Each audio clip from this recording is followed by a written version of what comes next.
Oi pessoal, tudo bem com vocês?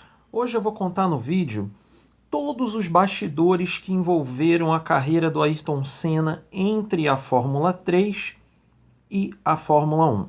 Desde escolha de equipes, equipes que ele quase correu e não correu, enfim, beleza?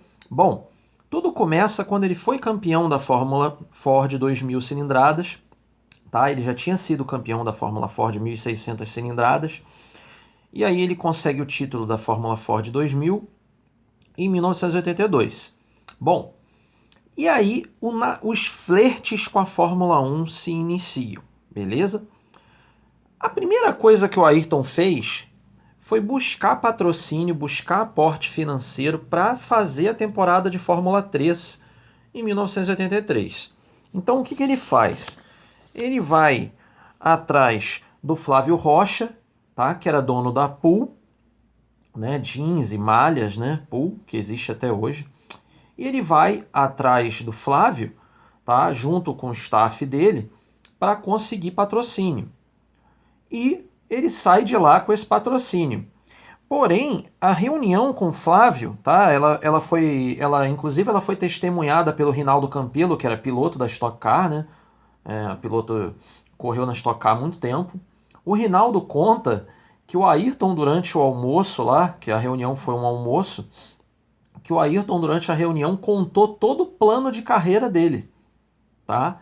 Que ele seria campeão da Fórmula 3 caso ele tivesse ajuda financeira e conseguisse um bom carro. Ele ia ser campeão da Fórmula 3. Ele entraria numa equipe de Fórmula 1 que ele ficaria nela por muito pouco tempo e conseguiria muito provavelmente pódiums.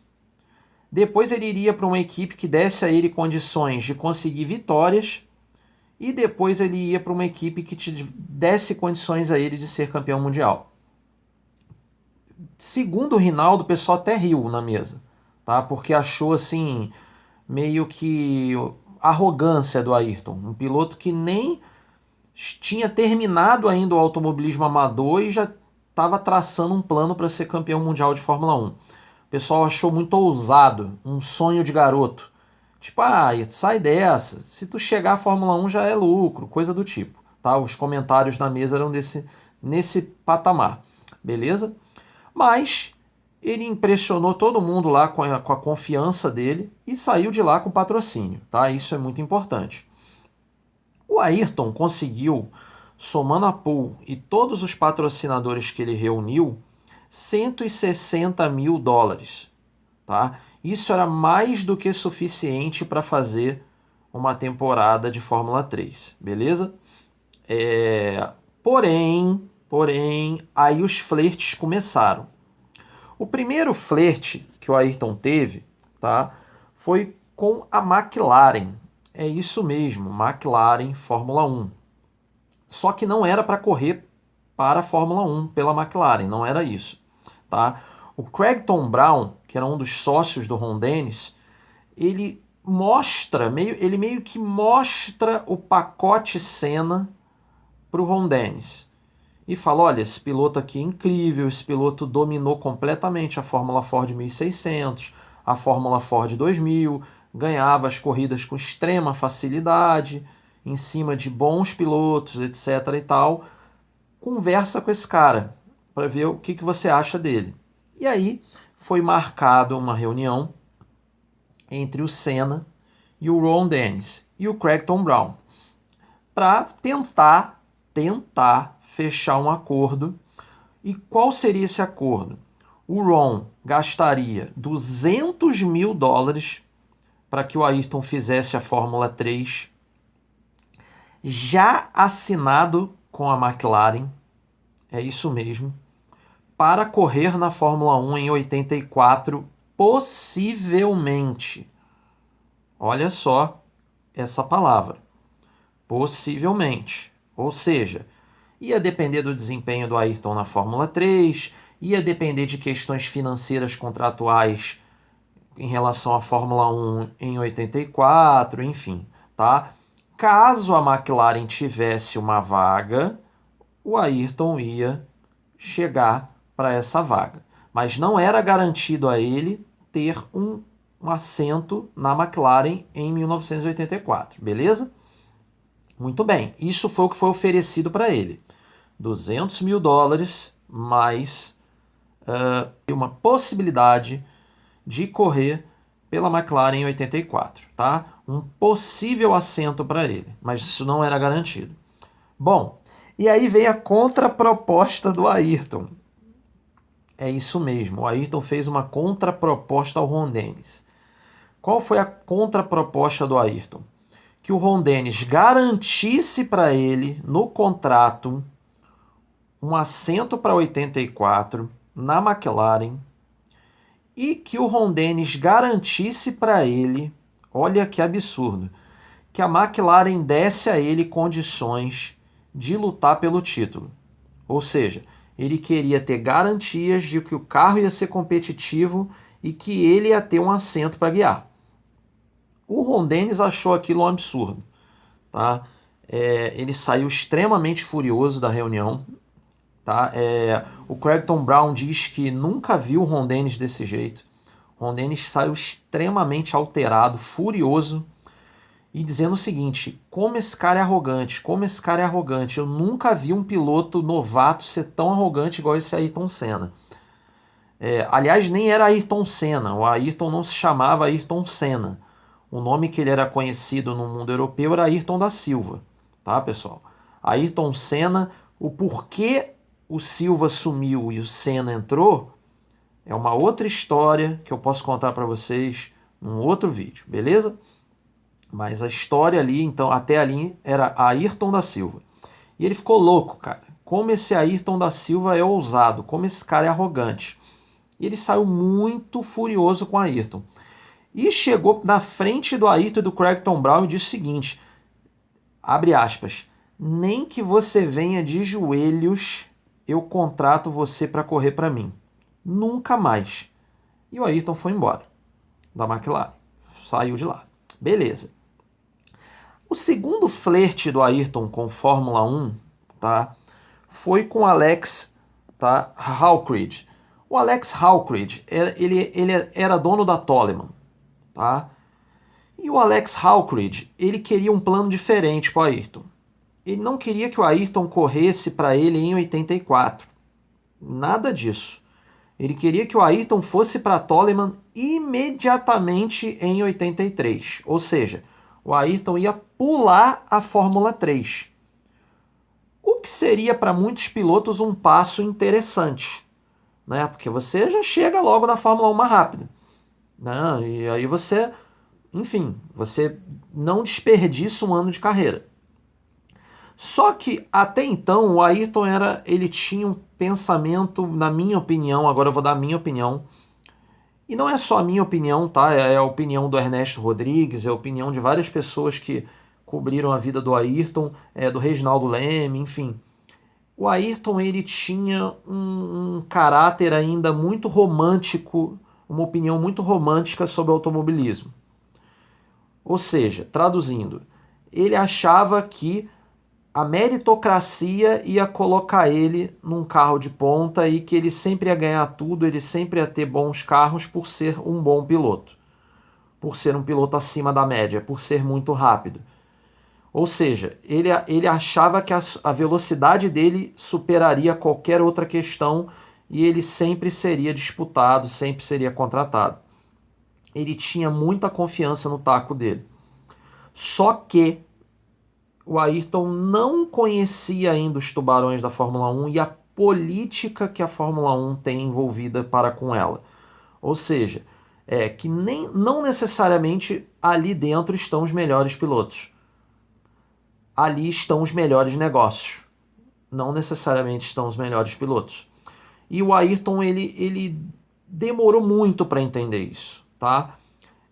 E quando ele entende isso, e eu em vídeos para frente, né, contando a trajetória dele, eu vou trazer isso para vocês, ele vai se tornar um negociador duríssimo, duríssimo, porque ele vai aprender a lidar com tubarões sendo um tubarão, tá? Ele vai ser muito duro nas negociações.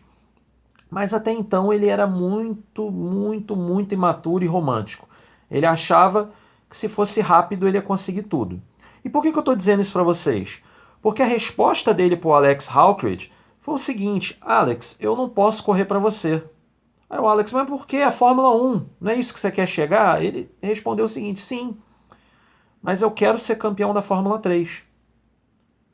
Ah, mas como assim? Eu quero terminar a carreira inteira amadora. Eu quero ser campeão da Fórmula 3 porque eu sonho já em chegar na Fórmula 1 num carro de ponta. O Alex, ok, tudo bem. Mas fica a proposta. Se você quiser, estamos aqui de portas abertas para você. Então, o próprio Ayrton fecha a porta da Toleman. Gravem isso, que isso é muito importante.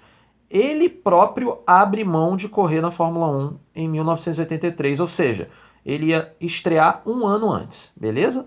Ele não fez isso, porque ele não quis. E aí, pessoal, começam as negociações do Ayrton para arrumar uma equipe de Fórmula 3, visto que ele tinha 40 mil dólares a menos do que o Ron Dennis tinha oferecido para ele, né? E ele tinha que escolher um carro para correr, né, a Fórmula 3. Os principais donos de equipe de Fórmula 3, né, o construtor Ron Tornek, tá, que fazia os Halt, beleza? E ele fazia os Halt para várias equipes, ok? E os principais donos de equipes que corriam com carros Halt, na minha opinião, pelo menos, era o Dick Bennett, tá? E o Ed Jordan, o próprio, aquele Ed Jordan, da equipe Jordan de Fórmula 1, depois, mais tarde, beleza? Muito bem. O Ed Jordan chama o Ayrton para uma reunião para tentar contratar o Ayrton para correr para ele. Ou seja, não foi o Ayrton que procurou o Ed Jordan. O Ed Jordan que procurou o Ayrton. O Ed Jordan tinha o carro campeão do mundo do ano anterior. Mas o Ayrton não quis. É isso mesmo. O Ayrton não quis correr para Ed Jordan. Tá? Por que não? Ok? O Ayrton não correu para o Ed Jordan muito por causa do Henrique Mancilla. Aí vocês vão me perguntar, mas como assim Henrique Mancilla? Que história é essa? O Henrique Mancilla, pessoal, tinha perdido o campeonato do ano anterior correndo pelo Dick Bennett, só que o Henrique Mancilla ganhou corridas. E a visão do Ayrton era a seguinte: o Ayrton já tinha corrido contra o Mancilla. É isso que é importante dizer para vocês. E o Ayrton dizia o seguinte: não, cara, o melhor carro da Fórmula 3 não é o do Ed Jordan. O melhor carro é o carro do Dick Bennett. Aí o pessoal, mas por que, Ayrton? Se o Mancilla ganhou nesse carro, é porque esse é o melhor carro. Porque ele é um piloto muito fraco. Se ele ganhou nesse carro, é o melhor carro. É o carro que eu vou. E o Ayrton é que vai atrás do Dick Bennett para fechar um acordo. E ele vai correr lá pela West Surrey Racing, do Dick Bennett, com o chassi Halt, beleza? Tudo bem, até aí, tranquilo. Assina com o Dick Bennett, ele é convidado pelo Dick Bennett para fazer uma prova em Truxton extra campeonato, ou seja, já em 82, tá? E galera, ele faz pole, vitória, volta mais rápida, acerta o carro completamente, tá? E a equipe ganha as últimas 3 corridas do campeonato com os setups do Ayrton. E por que eu estou querendo dizer isso para vocês? Porque existe uma lenda criada no automobilismo brasileiro, entre as pessoas envolvidas no automobilismo brasileiro, ou seja, que estavam lá de fato correndo, de que o Ayrton não era técnico, que o Ayrton não acertava carro, que o Ayrton só sentava e guiava. E, sério, isso é mentira. Isso é mentira absurda. Tá? O próprio Dick Bennett fala isso, que 7 anos depois, tá, o Rubinho ainda folheava as planilhas de setup do Ayrton para fazer os seus setups, mesmo com carros de Fórmula 3 já completamente diferentes. Mas para ter uma noção, um caminho, por onde começar. Tá? Então, isso é uma fantasia, tá? Inclusive, o Dick Bennett guardou essas planilhas de setup a vida inteira com o maior carinho e ele oferecia essas planilhas para os seus pilotos, tá? Para que eles estudassem os setups que o Ayrton fazia nos carros. Então, isso é uma fantasia, não acreditem nisso, tá? Eu tenho não só essa prova do Dick Bennett, eu tenho outras provas que eu posso dar a vocês de que o Ayrton era um grande acertador de carros, tá? Isso é uma fantasia, tá bom? Não acreditem nisso não, que isso é mentira. Carro mal acertado não ganha corrida, gente. Mesmo com o melhor piloto do grid, tá? Carro mal acertado não vence corrida, tá? Isso é mentira. Só um adendo aí pra gente continuar no vídeo. Bom, o Ayrton faz a temporada inteira pelo Dick Bennett. Ele chegou a ter 40 pontos de vantagem em cima da equipe do Ed Jordan, que tinha como piloto principal o Martin Brundle, que disputou o campeonato contra o Ayrton. Todo mundo achava na Inglaterra que ia ser mais uma lavada, igualzinho na Fórmula Ford. Só que não. O Ayrton começou a ter alguns acidentes meio bobos. O Ayrton se envolveu em acidentes fora da Fórmula 3. É isso mesmo. Inclusive, isso deu uma... Não vou dizer azedada, mas... Como é que eu vou usar uma boa palavra para isso? Isso deu uma estremecida na relação entre o Dick Bennett e o Ayrton. O que aconteceu? O Ayrton fez um teste escondido de Fórmula Ford a pedido do Ralph Firman, tá? Que era o antigo patrão dele, lá em Cadwell Park, tá? Em Cadwell Park. E o circuito de Cadwell Park, ele tem no final dele tem uma retinha oposta e duas curvinhas para a direita que ficam no fundão do paddock. E nessa primeira curvinha para a direita, ela é uma curvinha que ela te joga bem para fora da pista. E cada vez os pilotos ficam tentando ir naquele limite e tal. Cara, o Senna subiu na zebra interna, o carro simplesmente decolou, tá? O carro decolou, foi na casinha do pessoal de pista, tá? Do pessoal de apoio de pista. E o carro invadiu aquela casinha, atropelou um fiscal de pista, esse cara quebrou a perna. E foi uma baita confusão, mas que foi resolvida com fotografia, autógrafo pro cara, pra noiva do cara, enfim, cartão de casamento, sei lá. Isso aí resolveu o problema, beleza?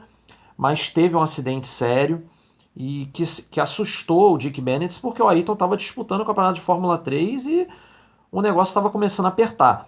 Por que o negócio estava começando a apertar?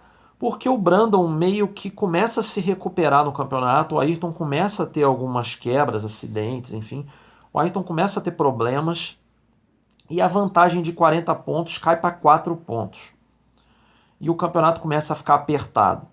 E o pior, a pressão dos dois donos de equipe em cima do Toranek, tá, da Halt, era muito grande, para que o Toranek construísse carros absolutamente idênticos para os dois pilotos disputarem o campeonato, porque já estava meio que óbvio que eram os dois que iam disputar o título. Então, os dois donos de equipe ali em cima do Toranek, vendo tudo que ele estava fazendo para ver se os carros iam ser idênticos.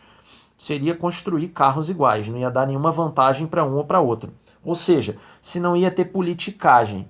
Porque, acreditem, pessoal, tinha muita politicagem na Fórmula 3. Tá? A Fórmula Ford menos, mas na Fórmula 3 tinha muita politicagem. Em que sentido? De, por exemplo, o dono de equipe ter 3 carros às vezes, ou 2 carros, e ele fazer um piloto trabalhar para o outro ser campeão, e no ano seguinte entrava um piloto novo que fazia aquele piloto do ano anterior ser campeão. Então tinha muito, o trabalho de equipe era brutal na Fórmula 3 nessa época, tá? Então assim, tinha muita politicagem, tá? O Roberto Pupo Moreno conta muito isso, tá? Em anos que ele era literalmente proibido de vencer, para que o outro piloto fosse campeão. Tá? Então acontecia muita politicagem na Fórmula 3, então o pessoal estava muito preocupado de que o Ron Toronek fizesse os carros absolutamente idênticos e não escolhesse equipe nenhuma para ser campeã. Enfim, o Ayrton foi campeão e começaram os testes de Fórmula 1. Na verdade, o primeiro teste de Fórmula 1 do Ayrton acontece em julho, ou seja, ele nem tinha terminado ainda o campeonato de Fórmula 3 e já tinha conseguido o primeiro teste de Fórmula 1, que foi na equipe Williams. O teste foi em Donington, não foi no circuito completo de Donington, tá? O que é o circuito completo de Donington Park? O circuito que quando chega na reta oposta, ao invés de virar para fazer a chicane para a direita, ele faz a chicane para a esquerda, vai ainda para frente mais um pouco, faz o hairpin, aquele mesmo hairpin onde o Senna passa o Prost em 93 na chuva, aí tem mais um hairpin e a reta. Não era esse circuito maior, era o circuito menor. Ou seja, você vem pela reta oposta e já faz logo a chicane para a direita. Bom, o Ayrton foi para esse teste, ele chegou bem cedo, a equipe toda Williams já estava lá bem cedo, inclusive o Derek Warwick, que era um piloto de teste também, tá? Que estava marcado para o teste, tá? Foi convidado para esse teste nesse dia também. Bom, o tempo base para esse teste era o tempo do Jonathan Palmer, tá? Tinha andado com o mesmo carro, Williams FW 8C, com tempo seco e pneus de classificação, tá? Gravem isso que isso é muito importante. Mas beleza. Chegou lá o dia do teste. O Ayrton foi colocado no carro, nada do Frank Williams chegar, Frank Williams estava atrasado, o tempo de pista estava comendo, tempo da sessão. Lembrando a vocês que as equipes pagam pelo dia no autódromo, então assim, o tempo de atividade estava comendo. O que o chefe dos mecânicos decidiu fazer? Vamos começar isso aí, vamos botar os garotos para correr. Beleza. O Frank tinha todo um schedule, ou seja, ele tinha toda uma cartilha de adaptação para o Ayrton seguir.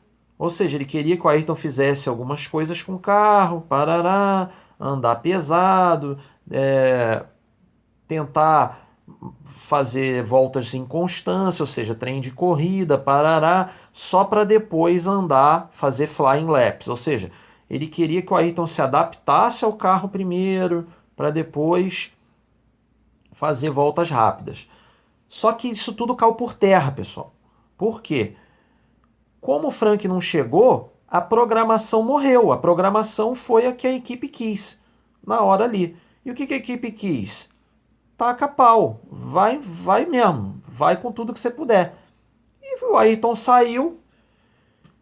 Eu só posso dizer para vocês o seguinte. O Ayrton começa a andar em Donington, tá? Com FW8C, campeão do mundo em 82 com Rosberg. O Ayrton começa a andar e, sério, começa a juntar um monte de gente no box, na mureta, onde estava o staff da Williams. Começa a juntar todo mundo. O que é o todo mundo? Jornalistas, fotógrafos, enfim. Fora o pessoal da Williams, começa a juntar todo mundo para ver o cronômetro. Porque o pessoal não estava acreditando no cronômetro. Era inacreditável, tá? O tempo do Palmer, o Ayrton já estava igualando com 10 voltas. No final, pessoal, o Ayrton meteu 1,5 segundos no Jonathan Palmer. Com pneus de corrida. Ele não usou pneus de classificação. Por quê? A Williams, como eu falei para vocês, queria fazer um teste de long run. Queria que o Ayrton desse várias voltas com o carro. Então, ele fez toda a sessão da manhã, fez a sessão da tarde. À tarde, pessoal, ele já não estava metendo tempo só no Palmer. À tarde, ele tinha batido o recorde da pista com carros aspirados. É isso mesmo, com carros aspirados. É bom deixar isso claro, tá? Ele bateu o recorde de Donington com carros aspirados no final da tarde. E aí, ele mesmo parou a sessão. Aí vocês vão perguntar, mas como assim? É isso mesmo. O Ayrton chegou uma hora, falou lá, parou o carro, pessoal, o que houve? Gente, já deu. Aí o pessoal, mas por que já deu? Como assim? Você não quer mais andar? Não, não é que eu não quero mais andar. Eu não vou conseguir baixar esse tempo mais. Aí o pessoal perguntou para ele, mas por quê? Porque a pista está piorando. A pista está piorando, eu estou sentindo a pista ficando pior e o motor está começando a ficar mais fraco também. Aí o pessoal, como assim? O motor está ficando fraco? Tá. Pode vistoriar esse motor porque ele vai quebrar em breve. E eu não quero quebrar o seu motor sem você abrir ele para ver ele. Então, esse motor vai quebrar. Então, o Ayrton ainda avisou para o Frank que o motor ia quebrar. Beleza, acabou a sessão. Só para dar um dado a vocês, o Frank guardou as planilhas desse dia com os tempos, com o setup do carro, com toda a programação que ele fez para o Senna que não foi seguida, porque ele não chegou a tempo, etc e tal. Todo o registro desse dia o Frank guardou e guarda ainda a vida inteira, tá, pessoal?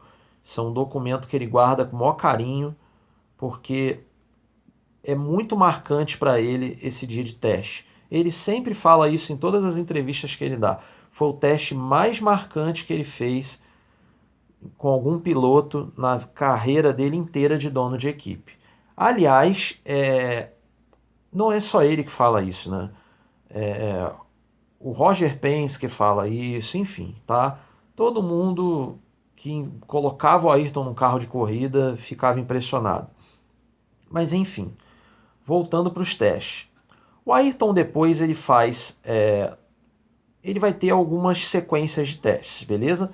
Ele vai ter o teste na McLaren, a mesma McLaren do Ron Dennis, da briga e tudo mais. Bom, o teste vai acontecer em Silverstone, tá? A pista estava úmida de manhã, então demorou um pouquinho para ter sessão. Quem estava na sessão, tá? Os principais: Senna, Beloff e Brundle eram os pilotos desse dia. E o Senna foi o mais rápido, tranquilo, tá? Foi muito mais rápido.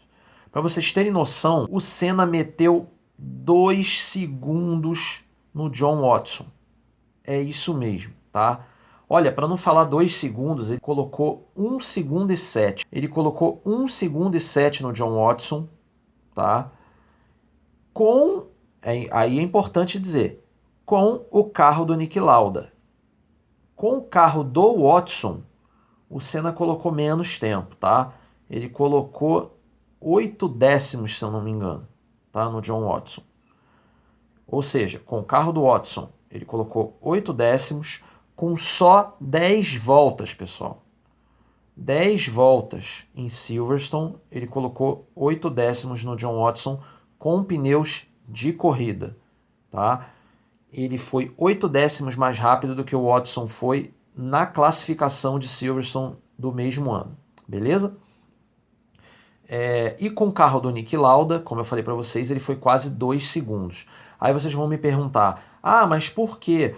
Porque o carro do Niki Lauda, segundo todo mundo que estava lá, tá? Segundo o Reginaldo Leme que cobriu, segundo o Ernesto Rodrigues, que conta essa história também, o carro do Niki Lauda tinha um motor preparado para Silverstone, ou seja, tinha um motor mais potente, uma relação de marchas um pouquinho mais longa e tudo mais. O carro tinha mais final, então o Ayrton consegue quase colocar 2 segundos no John Watson, segundo piloto da McLaren. Bom, impressionou todo mundo. O Ayrton foi mais rápido que o Beloff. Quem é o Beloff? Beloff era piloto da Joyce Racing no campeonato europeu de esporte protótipo, tá? Corria alemã, Nürburgring, enfim, né? As corridas de longa duração, Spa. Bom, e o Beloff corria pela Hotman Sport Joyce Racing, junto ali com Derek Bell, junto com Stuck, enfim, vários outros pilotos, tá? O Patrese fazia esse campeonato também, tá? O Jack Hicks, enfim, vários pilotos. O próprio Keke Rosberg fazia uma corrida ou outra. Era um campeonato bem forte e o Beloff era um piloto dominante lá, tá, pessoal? O Beloff era um piloto de ponta. Bom, E o Beloff tomou tempo do Ayrton. O Beloff tomou, o Brandon tomou, tá? O próprio, né, o John Watson tomou tempo, enfim, o Ayrton foi fantástico no teste da McLaren. Teve o teste da Brabham. O teste da Brabham, que aconteceu em Paul Ricard, ele foi o único teste que o Ayrton tomou tempo. Quem foi para esse teste? O Ayrton e o Baldi. O Baldi, que era italiano, e porque o Baldi, o patrocinador da Brabham era a Parmalat, e era interessante para a Parmalat ter um piloto italiano na Brabham. Pois bem, existe uma lenda nesse teste, tá? Que o Bernie Ecclestone, ele provocou o Nelson, tá? Dizendo o seguinte, olha, Nelson, o Senna, esse Senna aí, esse Ayrton da Silva tá aniquilando todo mundo. Será que ele vai meter tempo em você também? E aí o Nelson chegou pro Bernie e falou o seguinte, olha, se ele colocar tempo em mim, eu te pago $100 mil. Mas se eu for mais rápido que ele, você paga os 100 mil para mim. Fechou? Aí o Bernie não topou. O Bernie não topou a aposta. Falou, não. Não. Se você tá tão confiante assim, eu não vou apostar não. Vamos ver o que vai rolar. E reza a lenda que o Nelson combinou com Gordon Murray para mexer no carro, para mexer no setup do carro, tá? Para deixar o carro ruim de guiar para o Ayrton ser mais lento. Porque o Gordon Murray e o Nelson eram muito amigos. E eles queriam sacanear o Bernie. E o pessoal da Brabham é muito zoeiro, tá? Eu tô falando... Quem conta essa história é o Herbie Blash, que é um outro cara também que é um gozador, um cara... Nossa Senhora! O pessoal da Brabham é um pessoal extremamente bem-humorado, pessoal. O pessoal da zoeira mesmo.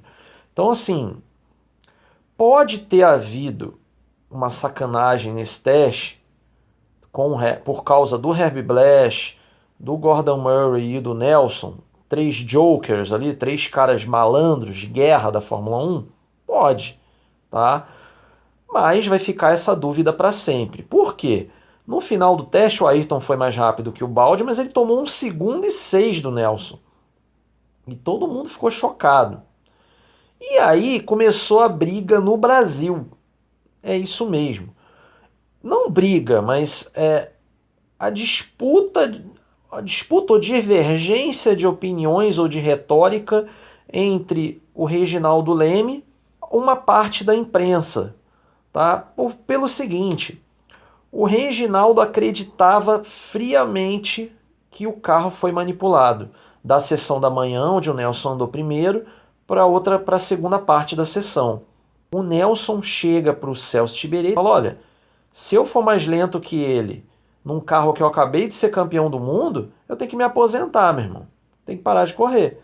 O cara nunca andou no Fórmula 1 na vida. Principalmente no Fórmula 1 Turbo. E é verdade, pessoal. O Brabham foi o primeiro carro turbo que o Ayrton correu de Fórmula 1, beleza? Mas o que fica para a história é que ele tomou 1 segundo e 6 do Nelson, tá? Se foi manipulado ou não, não tem como eu dizer para vocês. O que tem como eu dizer para vocês é que houve uma queda de braço aí entre a imprensa brasileira. Cada uma defendeu um e meio que começa ali a coisa de cenista, piqueísta, tá? Parte da imprensa defendendo Ayrton, parte da imprensa defendendo Nelson.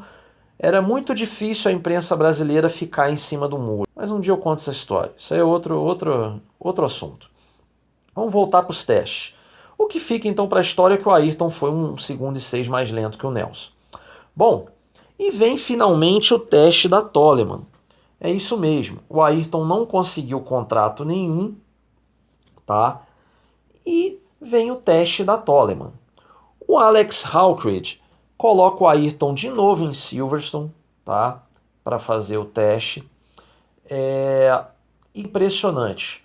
O Ayrton foi tão rápido que se o GP de Silverstone daquele ano o Ayrton tivesse com aquele tempo que ele cravou no teste, pessoal, ele ia largar na 5ª posição.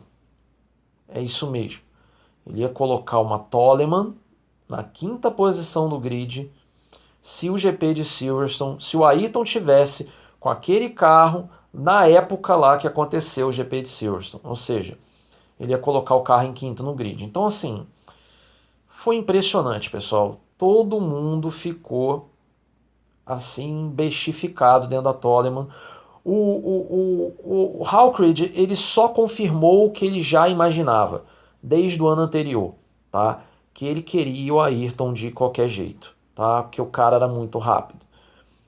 Agora, tem duas histórias, e uma tá na thumbnail do vídeo, que eu tenho que contar para vocês e elas são muito raras, tá? Pouquíssima gente sabe disso aí. Como eu botei na thumbnail do vídeo lá, o Ayrton quase correu pela Ferrari. Por quê, pessoal? Em 82, tá? Antes de correr pela Fórmula 3, tá? Antes de correr pela Fórmula 3, o John Hogan, tá? Que era executivo, vamos botar assim, era quase um CEO esportivo da Marlboro, ou seja, da Philip Morris, ele estava impressionado com o desempenho do Ayrton, tá? Ele estava absolutamente impressionado com o desempenho do Ayrton. E vocês sabem disso, né? Infelizmente, né, a Ferrari perdeu a sua dupla de pilotos em 1982, né? Pironi teve um acidente terrível e saiu da Fórmula 1, né? E o Gilles Villeneuve faleceu. Bom, então a Ferrari ficou sem pilotos, passou a ter René Arnoux, o Mário Andretti, enfim, passou a ter pilotos ali, vamos botar assim, subs, né? Piloto substituto, mas que a Ferrari não queria ficar com eles. Mas enfim, e tinha uma vaga, tinha na verdade tinham duas vagas na Ferrari. Bom, e foi levado, tá, pelo John Hogan pro Pitinini, tá, que era, vamos botar assim, diretor técnico da Ferrari, né, e foi durante muitos anos diretor técnico da Ferrari.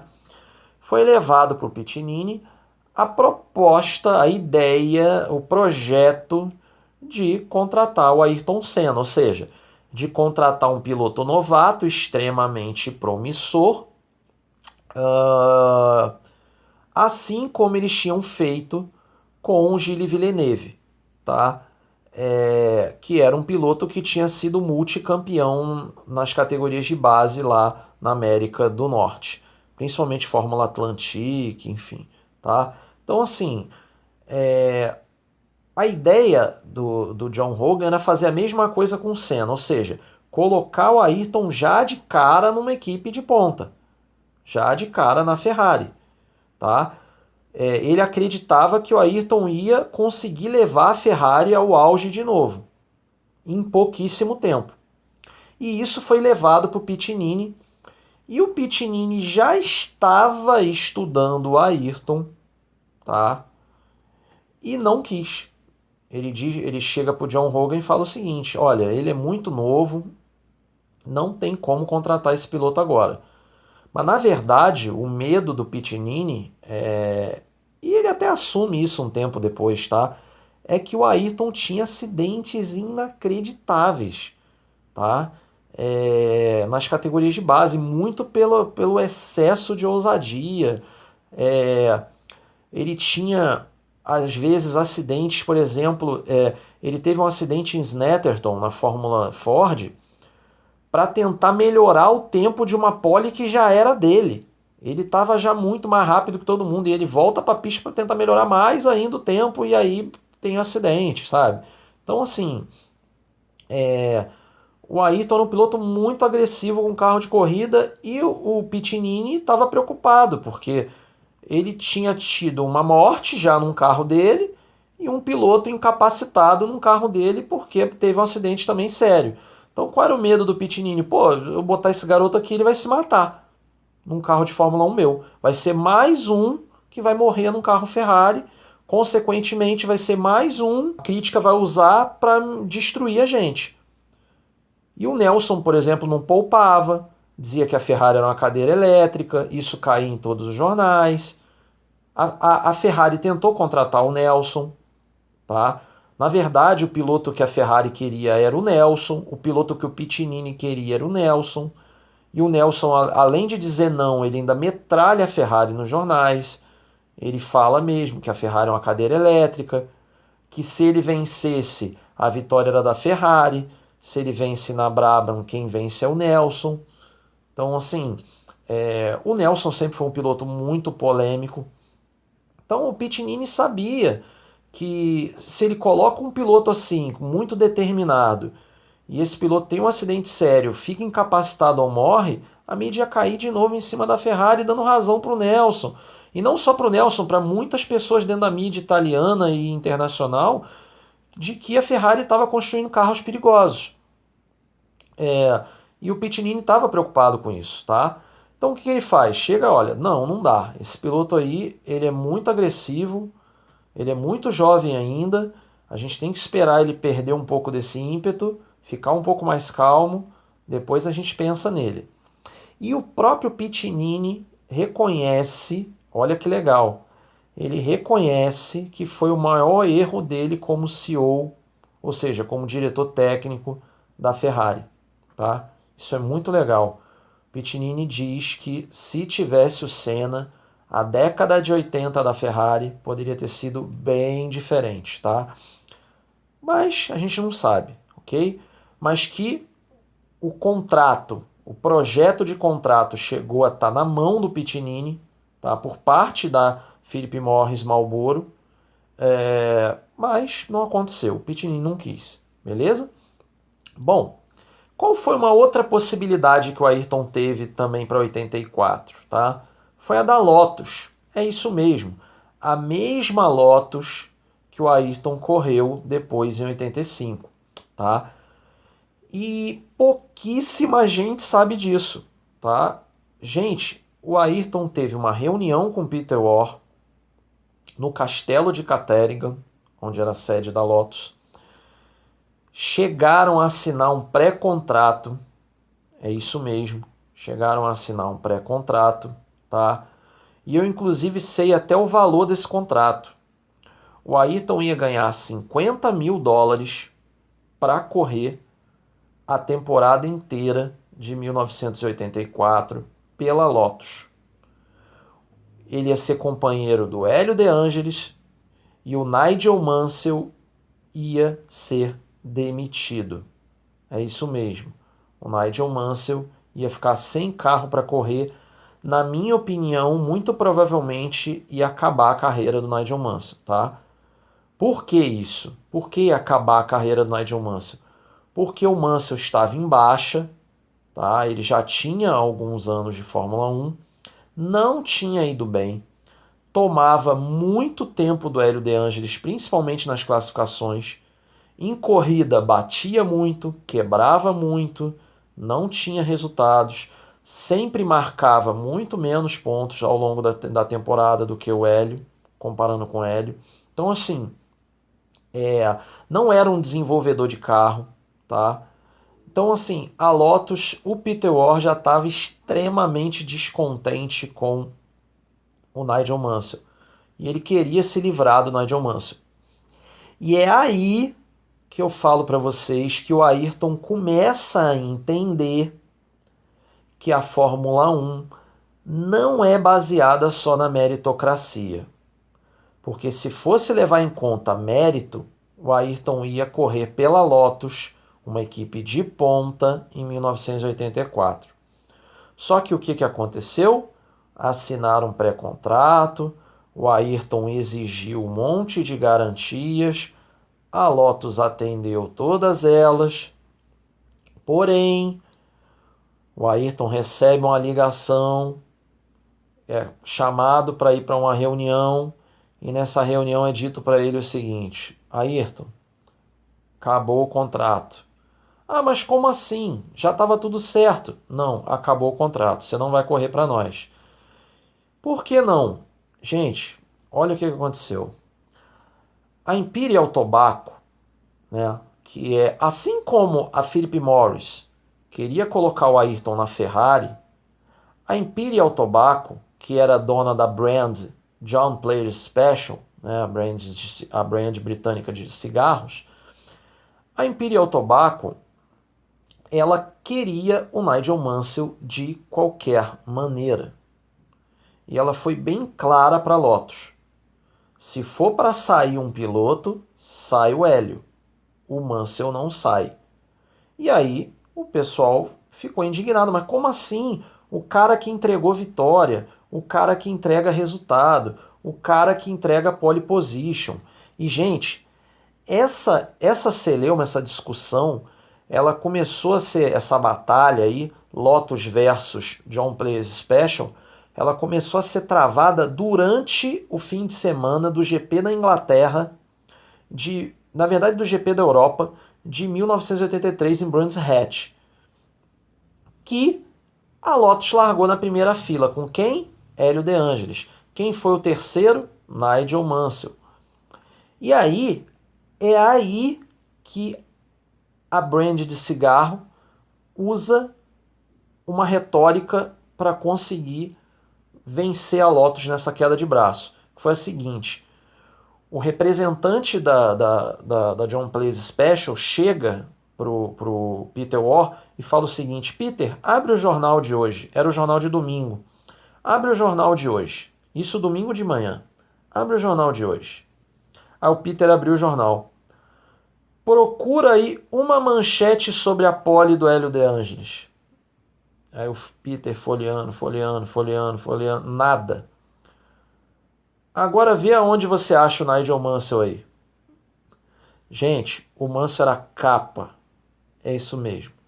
O Mansell era capa do jornal por estar largando em terceiro, sendo que o companheiro dele, o Hélio, estava largando na ponta. Aí, olha só que loucura. O representante da brand de cigarro chega para o Peter Warr e fala o seguinte: olha, cara, a gente tem que vender. Isso aqui é patrocínio. Eu tenho que expor minha marca. Esse piloto vende, esse aqui não. Para mim, tanto faz. Se o Mansell chegar em último, se ele chegar em primeiro, se ele for campeão do mundo, o que ele fizer, ele vende. O outro não. Então, se for para sair algum, sai o outro. Ou seja, a Lotus queria uma solução esportiva, o patrocinador queria uma solução financeira. Conclusão da história: nessa queda de braço, a Lotus perde, o Hélio continua, até porque o Hélio tinha contrato, tá, ainda, ok? Para 85, inclusive, o Hélio ainda tinha contrato, o Mansell não. Ou seja, a Lotus é obrigada a renovar com o Mansell por um ano, tá? E o Senna fica sem carro para correr. Inclusive, é aí, como eu falo para vocês, que o Senna começa a aprender a politicagem da Fórmula 1. Ou seja, que você pode ficar sem assento, contratos podem ser quebrados, ou pré-contratos, enfim, simplesmente por razões financeiras contratuais. Não necessariamente os melhores estão ali, tá? Estão ali os que têm mais apoio, os que têm mais aporte, os que são mais vendáveis, os que geram mais dinheiro, mais business. Então, não são todos, obviamente, mas muitos dos que estão ali pelo fator financeiro. Então, inclusive, pessoal, como eu falei para vocês que eu tinha valores, o Mansell ganhava na Lotus 4 vezes mais que o Senna. Ganharia, tá? O Senna ganharia 50 mil, o Mansell ganhava 200 mil para fazer uma temporada. E, inclusive, esse foi o argumento do Peter Warr. Olha, eu estou conseguindo para vocês um piloto melhor, mais rápido, que está vindo com mais grife, e, pô, vai custar 4 vezes menos. E o cara da fabricante de cigarros chegou para ele e falou o seguinte: olha só, nós somos britânicos, isso aqui é uma fabricante de cigarros britânica, o nosso cigarro vende na Inglaterra, em grande parte, mas na Europa, mas principalmente na Inglaterra, e esse cara da manchete, isso aí não é nada. 200 mil perto do que ele gera pra gente de receita, é nada. Então é ele aí que vai ficar. E acabou. Ele não sai. Se ele sair, a gente sai. Decidiu-se então que o Senna ia ficar sem cockpit para correr na Lotus em 84, tá? Mas a verdade é que o Ayrton já tinha feito o teste com a Toleman e tudo mais, e ele assina com a Toleman, tá? Para correr a temporada de 84. Ele corre em 84 com a Toleman. Não pensem que a relação entre o Ayrton e o Hawkridge foi uma maravilha até o final. Não foi. O Ayrton passou a jogar duro com todo mundo da Fórmula 1. Tá? Ele mudou completamente o seu perfil. Inclusive o Ayrton vai ser vetado pelo Hawkridge numa prova em Monza. Ele não vai correr, tá? Porque o Hawkridge estava... Nossa senhora, ele estava louco de raiva com o Ayrton. Tá? O Ayrton não vai correr em Monza. Mas isso aí é um assunto para outro vídeo. A questão é que, gente, e aí é o tema do próximo vídeo, tá? Para colocar o Ayrton na Lotus, o Ayrton percebeu que política resolvia as coisas. Então, já que é para ser resolvidas as coisas na base da política, ele vai fazer o jogo como tem que ser feito.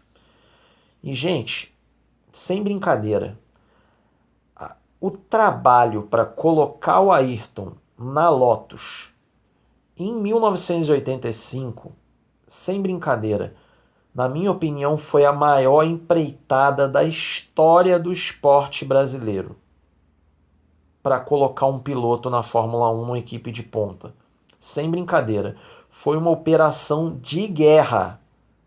Foi, na minha opinião, uma operação de guerra para colocar o Ayrton na Lotus. Tá? Esse é o tema do próximo vídeo. Fiquem de olho no canal. Eu sei que os vídeos demoram, tem gente me cobrando isso aí. Ah, demora muito para sair vídeo. Mas é que, gente, eu gosto de fazer o vídeo editadinho, tá? Vocês reparem que eu sempre trago as informações, trago as fontes, tento sempre bater entrevistas, ou seja, bater depoimentos sobre um mesmo assunto.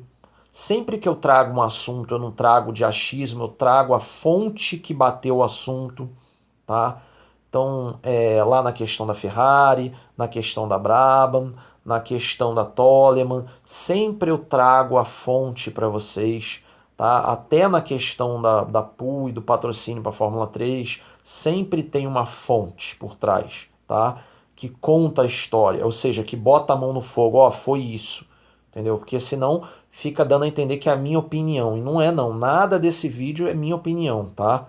Isso tudo é baseado em história e em fontes, ok? Então, assim, isso dá muito trabalho para recolher essa documentação, tá? Não é fácil, mas, enfim, o vídeo demora um pouquinho, eu gosto de editar direitinho, tá? Para fazer um negócio legal para vocês. Então não fiquem tristes se demorar para ter vídeo, tá bom? Mas já estou adiantando para vocês o tema do próximo vídeo, que vai ser sobre essa operação para colocar o Ayrton na Lotus em 1985, depois da primeira temporada em 84, beleza? Então, espero que vocês tenham gostado aí desse monte de curiosidades do Ayrton aí pré-Fórmula 1. E até o próximo vídeo e cuidem-se bem.